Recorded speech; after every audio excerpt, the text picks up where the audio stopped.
Types of sentences. In this video, we're going to tell you all about sentences, how they're put together, what types there are, and how best to use them. We're going to make sentences fun. Well, at least we'll do our best. Let's start with the basics.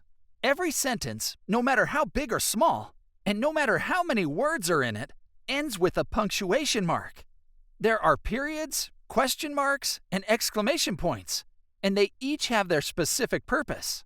Most sentences end with a period, but there are plenty that use question marks and exclamation points. Let's talk about the 4 basic types of sentences, what punctuation they use, and what they're for.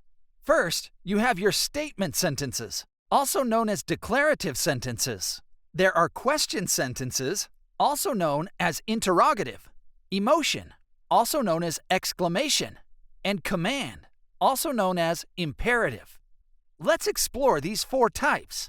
First, what is a statement or declarative sentence?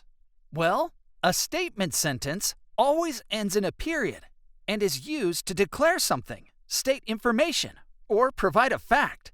Here are some examples. I took my pet ferret for a walk. It is going to snow a lot today. I like ice cream and cake. The teachers gave us a ton of homework. So anytime you provide information to someone, you're going to use a declarative sentence. Next, you've got your question or interrogative sentence. These types of sentences always end in a question mark. Examples include, how soon will we get to the amusement park? Do you like video games as much as I do? Did you understand what the book was about? How much time do you think it will take to do my homework? You can usually expect an answer when you use a question or interrogative sentence. The third type of sentence is an emotion or exclamation sentence. These always end with an exclamation point and are commonly used to express surprise or excitement or really strong feelings. Examples are, I had a fantastic time at the concert. Wow, look at that beautiful sunset. That's the most snow I've ever seen. I am so happy right now. When we write, we usually try not to use exclamation sentences too often, as they are powerful and we don't want to overuse them. Finally, there are command or imperative sentences. These can end with a period or an exclamation mark and are intended to tell someone what to do or to give someone a command. Examples include, go home. Please hand me that pencil. Caitlin, come over here. You must park your bicycle here. It's important to remember that each of these types of sentences reads differently. The inflection, or how you use your voice when talking, can be strikingly different depending on whether you're stating something, asking a question, expressing a strong emotion, or asking somebody to do something. So those are the 4 types of sentences. But we're not done with sentences yet. You know the old saying, variety is the spice of life? Well, that applies to sentences as well. When you try different foods with many different tastes, it can make eating more fun. And when you play with different toys instead of the same one over and over, your life can be more fun. The same is true with sentences. Using a wide variety of types of sentences makes the way you speak and the way you write better and more interesting. When you write or speak, you should always try to use various sentence lengths, patterns, and rhythms. Doing this will sound better to the reader, make your writing flow better, and make your ideas really come to life. So to start, do not use all simple sentences. Here's what we mean. They went to the mall. They saw a movie. They had dinner afterward. They drove home. When you write or talk this way, it's pretty dull, right?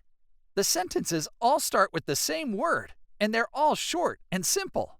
Not the ideal way to capture someone's interest. To help solve this problem, try combining simple sentences. They went to the mall and saw a movie. Then they had dinner. After that, they drove home. Notice how we combined the first 2 sentences and then added after that? It just reads and sounds much better and less boring.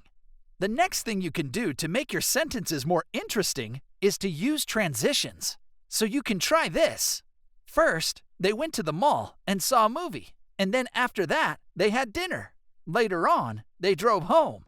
See how the transitions increase variety? But there's more you can do. Try using adverbs, adjectives, and prepositional phrases.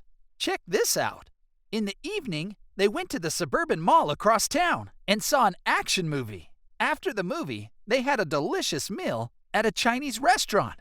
After dinner, they took the highway home, arriving home just after 10 o'clock. Note all the detail in those sentences.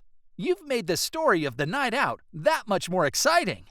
Another way to make sentences more compelling is to use ing and ed verb forms. Take this set of simple sentences. The team practiced all day. The team won the game. It would be much more interesting to change it to, having practiced all day, the team won the game. Or take this set of sentences.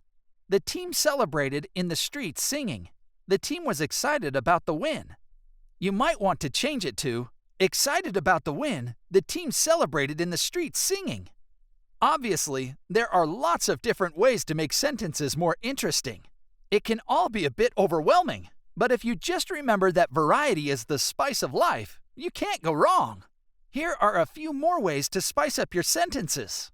Try using appositives, which basically means renaming nouns in sentences. So you're not just repeating the same name, in this case, Mr. Johnson, over and over. So instead of writing, Mr. Johnson is my favorite coach, Mr. Johnson helped me with my free throw shots, you would change it to, Mr. Johnson, my favorite coach, helped me with my free throw shots. A similar strategy to mix up your writing and to make your sentences more interesting is to use clauses to combine sentences. It's similar to the appositive we just explained. Some examples are, the pizza, which is the best in town, can only be found at Mario's. See how the clause, which is the best in town, was used instead of just saying two simple sentences? And there's this example. I saw a dog that had a blue collar running down the road. Note the use of the clause that had a blue collar.